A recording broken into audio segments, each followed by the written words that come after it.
खेला है, मुसलमानों के जज्बात के साथ खेला है। तो सबसे पहला काम है मेरा एजुकेशन के ऊपर, और मैं एक कोचिंग क्लासेस चालू करूंगा और वो डिफाइन हो, गली नंबर 1 2 3 4 या ABCD करके ऐसे डिफाइन हो, ताकि आगे चल के उनके जो डॉक्यूमेंट्स बने कि जो पहले के लोग थे उन्होंने इलाके में क्या किया, कितने लोगों के साथ क्या क्या किया है, वो सारे आपके सामने है। जनता से कुछ छुपा नहीं है। आज वही NCP पार्टी, जब हमारे कौम की बात आई, वक्फ बोर्ड की बात आई, जो मुसलमानों के साथ उनको वोट देना था, मुसलमानों के हक में वोट करना था, उन्होंने वो गैर हाजिर, अपनी बीमारी का इशू बता के गैर हाजिर रहे।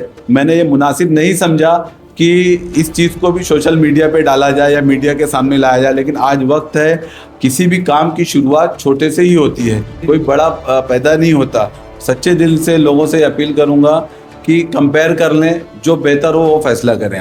आप भी चाहते हैं ग्लोइंग स्किन और हेल्दी हेयर? तो ये मौका बिल्कुल मिस मत कीजिए। एब्सोल्यूट कॉस्मेटिक क्लिनिक भिवंडी लेकर आया है एडवांस ट्रीटमेंट, वो भी डिस्काउंटेड रेट्स पर। चाहे हो skin treatment, hair transplant, laser treatment, skin whitening या एंटी एजिंग सॉल्यूशंस, सब कुछ मिलेगा एक्सपर्ट डॉक्टर्स के साथ। हर रोज दोपहर 12 बजे से शाम 7 बजे तक, only at Konark arcade, old Jakat Naka, Bhiwandi. Hello friends, मैं फिरोज मेमन द वॉइस में आप सभी का स्वागत है। धीरे धीरे चुनाव की तारीख नजदीक आ रही है और धीरे धीरे सभी पार्टियां जो है अपनी गतिविधियां बढ़ा रही है। सभी कैंडिडेट हर तरह की पुरजोर कोशिश कर रहे हैं कि किस तरह से अपने वार्ड के अंदर, अपने लोगों के अंदर अपना दबदबा कायम करे, अपना एक वर्चस्व बनाए, ताकि ज़्यादा से ज़्यादा वोट हासिल करे और जीत की तरफ बढ़े। तो ऐसे ही हमारे साथ में आज वार्ड नंबर 4, तो वार्ड नंबर 4 समाजवादी पार्टी के हमारे साथ में आसिफ अंसारी उर्फ आसिफ गोल्डन के नाम से जो फेमस है, ये हमारे साथ में आज खास इंटरव्यू के लिए। तो आसिफ भाई से बात करेंगे, जानेंगे कि किस मकसद से वो जो इस चुनाव में उतरे और आखिर क्या विजन है उनका। तो आसिफ भाई, आपका बहुत बहुत स्वागत है हमारे चैनल में। सबसे पहले तो आप ये बताइए कि आप किस मकसद से जो है इस चुनाव में उतरे। देखिए, आपका बहुत शुक्रिया अदा करता हूँ, आप मुझको द वॉइस न्यूज़ चैनल पे इंटरव्यू के लिए अपॉइंट किए हैं। मेरा असल मकसद है, देखिए, खिदमत करने का मेरा असल मकसद है। मैं अपने इलाके की आवाम को ये संदेश देना चाहूँगा, ये मैसेज देना चाहूँगा कि अल्हम्दुलिल्लाह आपने देखा होगा कि पिछले 7-8 सालों से अपने इलाके में मैं जो भी मेरी एक्टिविटी थी, लोगों के काम आसान करना, बहुत से ऐसे डॉक्यूमेंट्स थे, सारे थे, कागजात थे, और भी जो छोटे मोटे काम थे, उनको मैं चाहता था कि कितनी आसानी के साथ उनको करा के दूँ, ताकि उनको कोई तकलीफ ना हो। जी, तो आसिफ भाई, किस तरह का जो है चुनावी कैंपेन आपका चल रहा है? मतलब किस तरह का प्रचार आप लोग कर रहे हैं, सब तैयारियां कैसी चल रही है? देखिए, अल्हम्दुलिल्लाह मैं जितना सोचा नहीं था उससे ज़्यादा मुझे इज़्ज़त मिल रही है और लोगों का प्यार मिल रहा है। ये मेरे लिए बड़ी उसकी बात है कि अल्लाह ने मुझे इतना इज़्ज़त दी और लोगों तक मैं पहुंच रहा हूं, डोर टू डोर भी पहुंच रहा हूं। जैसे जैसे वार्ड काफ़ी बड़ा है, 4 का पैनल है, कोशिश ये है कि मेरी तमाम लोगों तक पहुंचूं, उनकी कुछ अगर तकलीफ़ें हैं तो उनको सुनूं और नोट डाउन कर रहा हूं। मैंने एक डायरी बनाई हुई है कि ज़बानी कोई काम नहीं, मैं उस पर नोट डाउन कर रहा हूं कि इंशाल्लाह 16 तारीख के बाद से हम लोग जो है लोगों तक पहुंच के जो भी कमियां हैं, जो भी इलाके में काम होते हैं कारपोरेशन के ताल्लुक से और लोगों की जो प्रॉब्लम्स है उसको सॉल्व करने की पूरी कोशिश करूंगा, पूरी ईमानदारी के साथ। आसिफ भाई, ये तो समझो आपने बताया कि हम लोग क्या करेंगे, लेकिन ये बताइए कि आप शुरुआती दौर में जो है रईस शेख के साथ में थे, जो कि अब जो है समाजवादी पार्टी को सपोर्ट नहीं कर रहे ये तो मतलब एकदम ऐलानिया तौर पे हो गया। तो क्या दिक्कत है, क्या परेशानियां आ रही है आपको कि आप एक तरफ, मतलब लोगों का भी शायद, लोगों की भी बातें होती होगी आपको कि भाई पहले तो तुम रईस शेख के साथ में थे, अब नहीं हो, तो उसके बारे में थोड़ा सा बताइए। देखिए, मैं पहले भी समाजवादी पार्टी में था और अभी भी समाजवादी पार्टी से ही कैंडिडेट हूँ। तो जो हमारे एमएलए साहब हैं वो भी समाजवादी पार्टी से ही हैं। तो मैं इतना कहना चाहूँगा कि मैं समाजवादी पार्टी में था, समाजवादी पार्टी में से अभी इलेक्शन कॉन्टेस्ट कर रहा हूँ। जी, मतलब मैं एक बात कर रहा हूँ, ये तो आपने बताया कि ठीक है, मतलब आप जो है अभी तक के वहाँ पे सब पार्टी के साथ में ही खड़े हैं, लेकिन जो एमएलए साहब है वो आपका प्रचार ना करते हुए, मतलब पार्टी का प्रचार ना करते हुए किसी और का कर रहे, तो उसकी कुछ दिक्कतें आ रही है आपको? नहीं, ऐसा कुछ नहीं है, अल्हम्दुलिल्लाह सब ठीक है। ये ऊपर की पार्टी में क्या है, वो पार्टी के जो अध्यक्ष हैं और हमारे एमएलए साहब हैं वो बात करें। मैं अपना प्रचार कर रहा हूँ, लोगों तक पहुँचने की कोशिश कर रहा हूँ, लोगों को ये बताना चाहता हूँ कि अल्हम्दुलिल्लाह अल्लाह ने चाहा तो मैं पूरी ईमानदारी के साथ लोगों तक पहुँच के लोगों को काम करने की कोशिश करूँगा। आपके सामने यहाँ के एक मौजूदा कॉर्पोरेटर है जो कि मतलब एक टर्म सर्व कर चुके हैं, आपके सामने है, तो किस तरह का आपको चैलेंज महसूस हो रहा है? अगर आप पब्लिक में जा रहे हैं तो क्या किस तरह की बातें आ रही है? क्या उनके काम के ऊपर जनता खुश है या तो फिर जो है आपको चुनेगी, बदलाव करेगी? क्या किस तरह का जो चैलेंजेस सामने आ रहे हैं?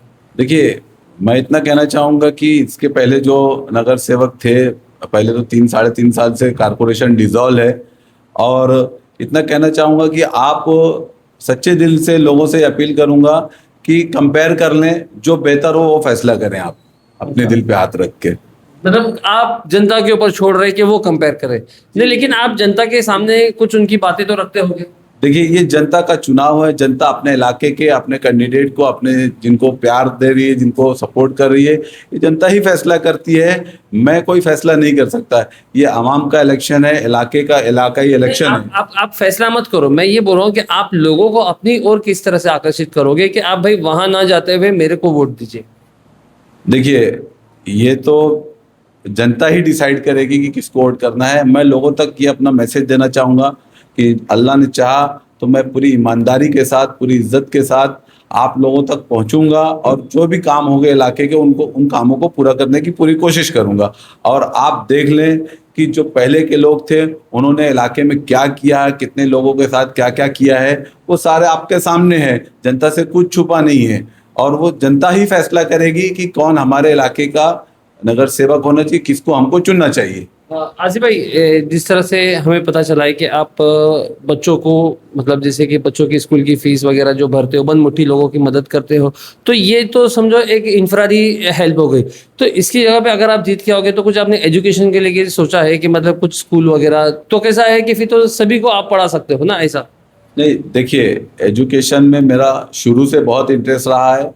मैंने बहुत से ऐसे लोगों को अल्हम्दुलिल्लाह सपोर्ट भी किया है। उन सब चीज़ों पे मैं अभी नहीं बोलना चाहूँगा क्योंकि किसके घर के क्या हालात है वो मैं नहीं चाहता कि किसी के सामने आए।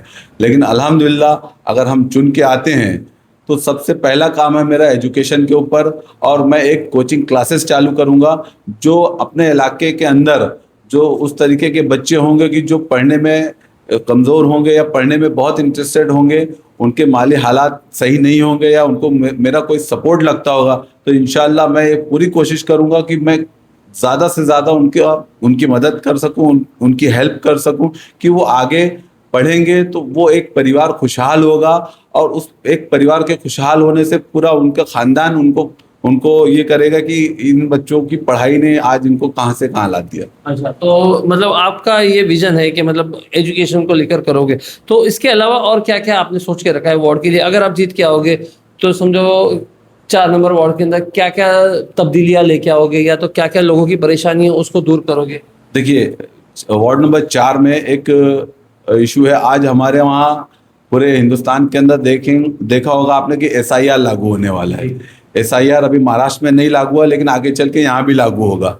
तो मैं चाहता हूँ कि हमारे लोगों के जो डॉक्यूमेंटेशन है, जो कागजात हैं, वो सही हो। उसके लिए मैंने अपना एक प्रोग्राम तैयार किया हुआ है कि जैसे जो एरियाज है, अभी जैसे बिल्डिंग है, किसी बिल्डिंग का नाम है, तो जो हमारे थोड़ा सा स्लम एरियाज हैं जहाँ बैठे हुए घर हैं, मैं चाहता हूँ कि उनमें गली नंबर हो और वो डिफाइन हो, गली नंबर 1 2 3 4 या ABCD करके ऐसे डिफाइन हो, ताकि आगे चल के उनके जो डॉक्यूमेंट्स बने, जो पेपर्स बने, वो एकदम क्लियर हो, ताकि आगे SIR वगैरह में किसी को कोई दिक्कत ना आए, सारे डॉक्यूमेंट उनके दुरुस्त रहें। तो मेरी ये जीतने के बाद इंशाल्लाह 16 के बाद अगर मैं ये चाहूँगा कि इस पे भी मैं काम करूँगा कि किस तरीके से हम उनको एरिया वाइज डिफाइन करके और सारी चीज़ों को ट्रांसपेरेंट करें कि ये एरिया में घुसा, अगर अंदर हम इंटर होते हैं तो राइट साइड में A गली है, फिर उसके बाद B गली है, फिर उसके बाद C गली है, ताकि कोई भी पोस्टल एड्रेस हमारा जो हो वो प्रॉपर हो।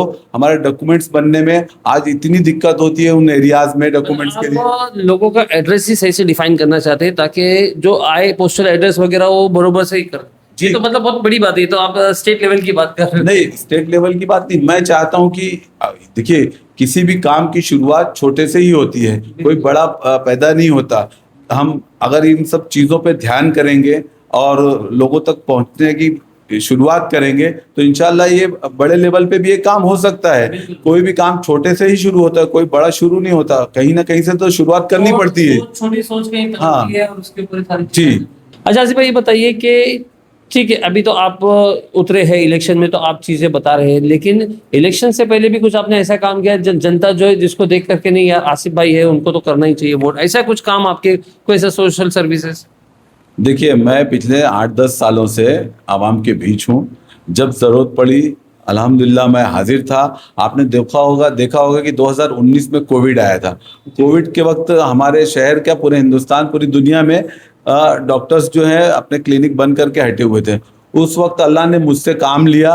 मैं 2019 में एक मोहल्ला क्लिनिक, आपने सुना होगा, बैतुलसलाम मस्जिद में, तैयब मस्जिद में, दारुल फलाह मस्जिद में। तो अल्हम्दुलिल्लाह हमारे जो बड़े हैं बुजुर्ग, जिन्होंने इतना बड़ा वो किया था, हाजी अब्दुल हकीम अंसारी साहब और हाजी अब्दुल लतीफ़ अंसारी साहब, उनकी सरपरस्ती में जो मोहल्ला क्लिनिक चल रहा था, मैं उनकी सरपरस्ती में मैनेजमेंट पूरा मैं देखता था। सारे डॉक्टर्स को अल्लाह ने मुझको कबूल किया उस वक्त मैंने भी। बेड पहुंचाया था उसमें, याद है। जी। और आपका भी ताउन था उसमें कि आपने एक बेड जो वहाँ रिक्वायरमेंट था वो बेड भी भेजाया था, आपको याद भी होगा। और बहुत से लोगों ने उस वक्त भी मुझसे कहा कि आप सोशल मीडिया पे या मीडिया पे इंटरव्यू दीजिए, लेकिन मैं उस वक्त जो हालात थे, मैंने ये मुनासिब नहीं समझा कि इस चीज़ को भी सोशल मीडिया पे डाला जाए या मीडिया के सामने लाया जाए। लेकिन आज वक्त है, ऐसे हालात हैं कि मुझको इस बात को बताना पड़ रहा है। आपने देखा होगा कि मोहल्ला क्लिनिक अल्हम्दुलिल्लाह करीब 3 महीने तक चला और अच्छी स्टैंडर्ड दवाइयाँ दी गई लोगों तक। मैं अल्लाह का बहुत शुक्रिया अदा करता हूं कि उन्होंने मुझे इस खिदमत के लिए कबूल किया। मैं आप लोगों की खिदमत में इंशाल्लाह, और खिदमत का जज्बा लेके ही आया हूं अल्हम्दुलिल्लाह। नहीं तो मैं एक ठीक ठाक परिवार से हूं, मैं अपना सारे कारोबार अपने काम कर रहा हूं, लेकिन बस अल्लाह ने मेरे दिल में कब से बात ये डाल दी, कहाँ से आ गया कि मुझे कुछ तो करना चाहिए अपने इलाके के लिए, अपने कौम के लिए। मैं वो काम के लिए अल्हम्दुलिल्लाह मैं मैदान में हूँ और कर भी रहा हूँ। अब इस चीज़ को बहुत ज़्यादा ना बताऊँ मैं कि मतलब कि कोविड में हमने क्या क्या किया, और भी बहुत से काम थे जो हमने किए, मैं उसकी तफसील में नहीं जाना चाहता। जी जी। तो आज में एक आखिरी सवाल हमारा रहेगा कि आप अपनी वार्ड की जनता से क्या अपील करोगे? देखिए, मैं अपनी वार्ड की जनता से अपील करूंगा कि इस बार जो इलेक्शन में दूसरे लोग खड़े हैं, तुतारी एनसीपी, तो आपने देखा होगा कि हमने लोकसभा इलेक्शन के अंदर बालिया मामा को कितना पूर्ण बहुमत दे के जिताया था। आज वही एनसीपी पार्टी, जब हमारे कौम की बात आई, वक्फ बोर्ड की बात आई, जो मुसलमानों के साथ उनको वोट देना था, मुसलमानों के हक में वोट करना था, उन्होंने वो गैर हाजिर, अपनी बीमारी का इशू बता के गैर हाजिर रहे। तो मुसलमानों के जज्बातों के साथ खेला गया। मुसलमान सब कुछ बर्दाश्त कर सकता है, लेकिन ये बर्दाश्त नहीं कर सकता कि उसके दीन के खिलाफ किसी ने, उसके मजहब के खिलाफ किसी ने काम किया है, ये बिल्कुल बर्दाश्त नहीं कर सकता। मैं आवाम से अपील करूंगा कि उनको बताए कि हमने आपको अगर लोकसभा में भेजा है तो हम आपको यहाँ से शुरुआत करके बता सकते हैं कि हम आपको उतार भी सकते हैं, अगर भेजा है तो वापस भी ला सकते हैं। तो मतलब आपका खुला विरोध है तुतारी को लेकर, बालिया मामा को लेकर? जी बिल्कुल। उन्होंने गैर हाजिर रह के हमारे जज्बात के साथ खेला है, मुसलमानों के जज्बात के साथ खेला है। मैं मुसलमानों से कोई पैगाम देना चाहता हूं कि भाई, तुतारी के जो कैंडिडेट थे हमारे, वो गैर हाजिर रहे बीमारी का। सारे पूरे हिंदुस्तान से लोग वहां पहुंचे और ये गैर हाजिर रहे। नहीं, उन्होंने तो बताया ना बीमार थे वो। अरे वो कोई ऐसा नहीं था कि गैर हाजिर रह सकते थे। इलाज चल रहा था तो वहां भी जाके इलाज करा सकते थे, ऐसा कुछ था नहीं उनका, लेकिन वो गैर हाजिर रहे वहां पे। मैं वार्ड नंबर 4 के तमाम लोगों से, बुजुर्गों से, दोस्तों से, माँओं से, बहनों से, नौजवानों से ये अपील करना चाहूँगा कि आने वाली 15 तारीख को समाजवादी पार्टी के हम 4 कैंडिडेट का पैनल है, और जहाँ 2 मशीनें हैं, उसमें जहाँ भी साइकिल का निशान है, आप उसको बटन दबाकर भारी बहुमत से हमें कामयाब करें। इंशाअल्लाह मैं आगे भी आप लोगों के साथ खड़ा रहूँगा और खिदमत करने का मौका दीजिए मुझे। तो दोस्तों, ये थे हमारे साथ में आसिफ अंसारी उर्फ आसिफ गोल्डन, जो कि खड़े हैं वार्ड नंबर 4 ब से। मैं आपको बता दूं कि किस तरह से उन्होंने जो है अपनी बातों को बेबाकी के साथ में, निडरता के साथ में हमारे सामने रखा। और सबसे बड़ा चैलेंज उनका ये है कि एक सिटिंग नगर सेवक के बिल्कुल सामने वो डट के खड़े हैं। तो अब देखना ये है कि क्या वार्ड की जनता पुरानी चीज़ों को ही पसंद करती है या तो फिर बदलाव चाहती है और आसिफ भाई के साथ में जाना चाहेगी। ये देखने वाली बात है। हमारे साथ ऐसे बने रहे। मैं फिरोज मेमन, द वॉइस से। Thank you.